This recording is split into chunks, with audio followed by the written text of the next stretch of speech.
kick off this Bears mailbag from our good pal F. Marsh. Could the Bears trade Khalil Herbert this offseason and re-sign D'Onta Foreman?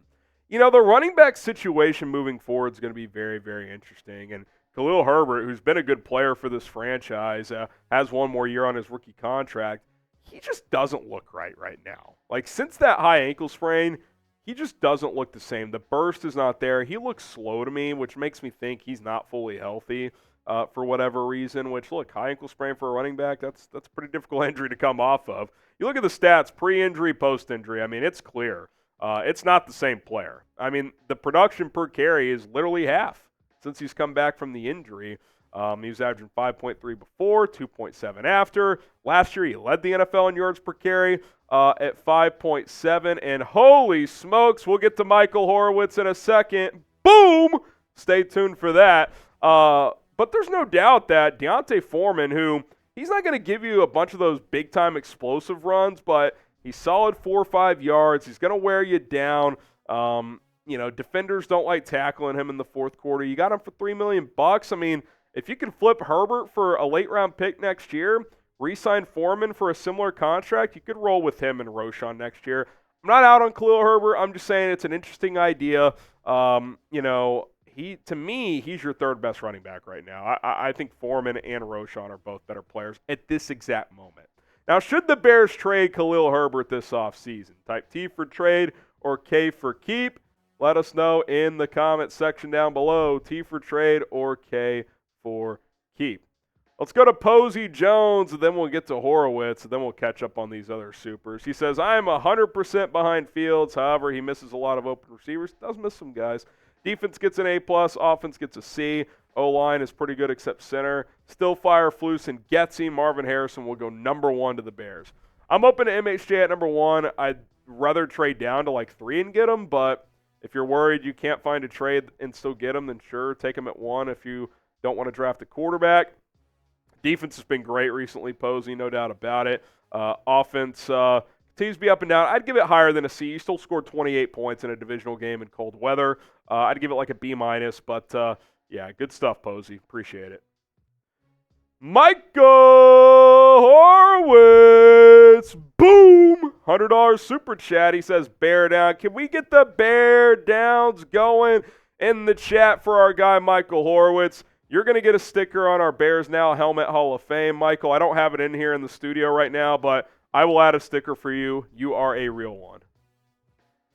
John Collins says, explain the playoff scenarios besides winning out. What needs to happen in addition to the Bears winning out for them to make it in? Who has to lose? Well, it's kind of complicated to do that on the fly. I don't know if we have the playoff picture available in front of us, but just like thinking out loud, you need like Seattle to lose another game. You need the Rams to lose another game.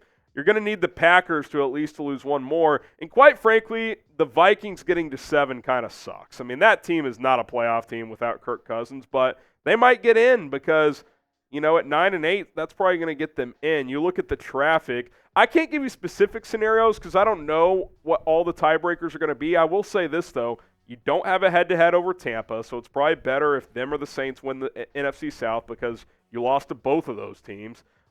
So whichever one of those teams doesn't win the South, you need to have at least one more win than the other one to be ahead of them. The good news is there's 2 playoff spots up for grabs, the 6 and 7 seed. If it was just one spot, this would be the ultimate long shot, but with 2 spots being there, got to hope Minnesota loses some games here. You're going to have a chance if you win out. Exact scenarios, tough to say, but we'll dive into more specifics as we get closer. Papi Chulo sits, rolling it back with Flus would be such a deflator. I get that on the surface, and look, I fired Flus after week 3, so I understand that. And again, I'm not sold on Flus. I am sold on him being able to run a defense. I mean, I've said that for weeks now. He's a good defensive coordinator. Now, if you finish strong, if you end up 8-9 or dare I say 9-8, it's going to be kind of hard to fire him at that point with how they finished. But that's what we got to see it play out. That's the bottom line. We got to see how the team looks. I will give Flus this, and I think even you guys would agree. This team plays for him. They play hard. Like, this team has not fractured at any point this season. There's been a lot of reasons to. Coaches mysteriously not being here anymore. 0-4 start. Chase Claypool debacle. There's a lot that's been going on, and they've stayed together, and to their credit. So that is a testament to Matt Eberflus, at least to a certain extent. Okay, today's show is sponsored by Water Boy. Guys, you're going to want to cure those hangovers this holiday season. A lot of eggnog and other drinks going down. And listen, Water Boy is here to help you prepare for those nasty holiday hangovers. There's nothing worse than feeling like the Grinch while everyone else in the family is rocking around the Christmas tree. Water Boy is a hydration powder scientifically formulated to cut your hangover time in half. There are other hydration packs on the market, but nothing comes close to fighting those Sunday scaries like Water Boy, or in my case, Monday scaries after some super chats come in.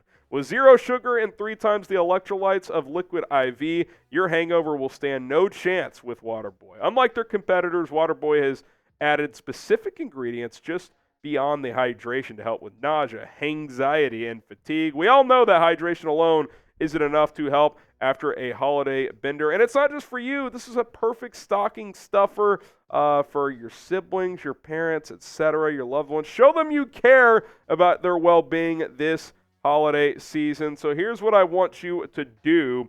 Go to waterboy.com/chatsports. That is waterboy.com/chatsports to get you 15% off. Inside each stick, there's ginger for the nausea. That's going to help your tummy feel a lot better. It's going to help you calm your nerves, reduce your anxiety. Waterboy.com/chatsports comes in these nice little packets, very easy to use. Hydration and recovery with those added ingredients that I mentioned. Waterboy.com/chatsports. Get 15% off this holiday season. Link is in the description and comments of this video. We got Ken at 1973. Are we giving Flus too much credit? How much of it is Montez Sweat in a pass rush now, or is it Flus and just shows he needed a pass rush for his defense to work? It's a combination of all that stuff. Look, I'm not saying the defense was playing good before Montez Sweat, but it was better than it was with Allen Williams. Flus was making it worse. You got to remember the secondary was banged up.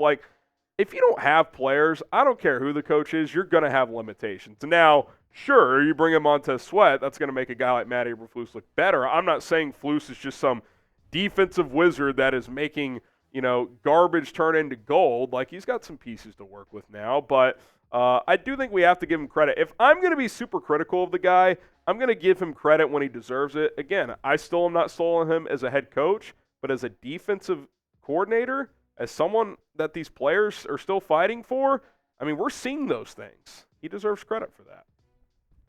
Fernie, who's the worst starter on defense? Is it Eddie? You could argue it's been Ngakoue, although he did have a nice sack yesterday. Eddie Jackson's up there, but I think even he's been a little better. Earlier in the season, you could have said Tyreek Stevenson, but he's played a lot better. At times, Tremaine hasn't been great, but I think he's been playing better recently. It's hard to say. It's a testament. The defense has gotten better. Justin Jones at times, but he's been really good recently. I think that is the Montez Sweat effect. Guys around him, especially on that front, have all of a sudden been more productive. And what did Ryan Poles say when they traded for Montez Sweat? We believe he's a multiplier. That means guys around him are going to get better as well, not just his production. So that's been exciting to see. Subscribe to the channel. We got Bears coverage 365 days a year, not just every other day, not just game day. And, some channels in the offseason, they take a few days off. We don't. I think we've gone, I don't know how many days in a row with the video. I don't think we've missed a day in well over a year at this point. So that's what we're going to continue to do, continue to bring you daily content. Hit that subscribe button and don't miss out.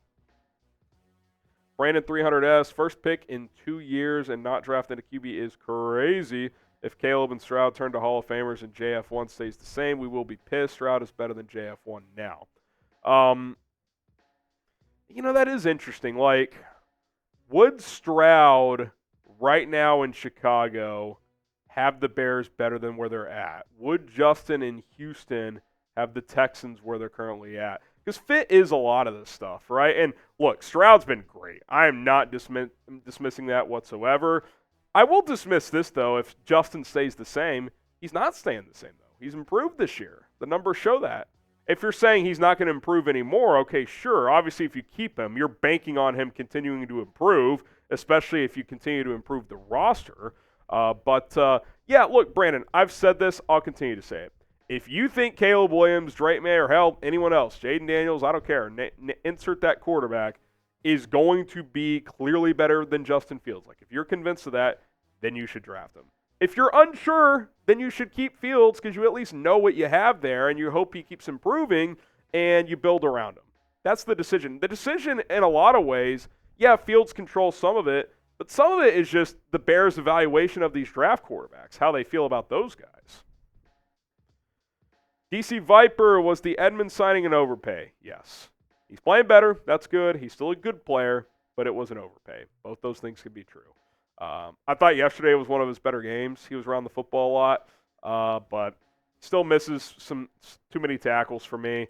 The way I would put it, DC, is TJ Edwards has clearly been better, and you got him for a third of the cost. So, yeah, I mean, you overpaid him. Probably underpaid TJ Edwards based on what he's doing. So maybe it evens out, but, yeah, it was an overpay. It was. Who you got this week? Bears got to keep winning if they want a chance to make the playoffs. Type CHI for the Bears, CLE for the Browns. Got to get some redemption in Cleveland after what happened Fields' rookie year. That was ugly. So CHI for the Bears, CLE for the Browns. Who you got this week? Sign Austin Eckler. You mean this offseason? Kind of looks washed, guys. Now, the Chargers don't have a great O-line. They've kind of just been a mess all year. If he's super cheap, I wouldn't be opposed to putting him in a rotation because he's had a good career. But, I mean, if Eckler, let's say Eckler's $5-6 million and Foreman's $3 million, I'd probably just bring back Foreman if I'm being honest. Wesley Lewis, appreciate all the super chats, guys. I wonder what Kevin Warren is doing and thinking about in light of the Bears' improvement. I mean, surely he's pleased. I mean, look, in a perfect world, Kevin Warren and or Ryan Poles, they don't want to fire these guys. Like, Poles has made it clear he likes Flus. He has a lot of respect for Flus. I think they like Fields. Like, they definitely like him as a dude. They think he's got all the makeup to be a franchise quarterback. I don't think they want to move on from these guys, but they have to take emotions out of it and make the best decision for the Bears, both in the short term and the long term. Jaron Thomas, I wouldn't be mad at keeping Flus if it means sacrificing Getsy. What do you say? Yeah, the Getsy thing's interesting. He still drives me crazy. His good stuff is good, but it's like, I stand by it. I feel like his script is usually good. His plan A is usually good. When teams adjust, he struggles to counter-adjust. I think the Bears did a better job of that against Detroit, but Detroit's also just kind of a mess right now, and they're not very good defensively. Cleveland will be a good test for Getsy because that's a damn good defense. Let's see how the offense plays for 60 minutes against Cleveland, and I don't expect it to look great the whole time. That's an unreasonable expectation, but it needs to be better than it was against Minnesota. I'll say that. We can continue the conversation on Twitter. If we didn't get your questions in, at HGramNFL, hit me up over there. Appreciate you guys for tuning in to this mailbag video. Hit me up on social. Give me a follow at HGramNFL, Twitter and Instagram. We'll keep the conversation going.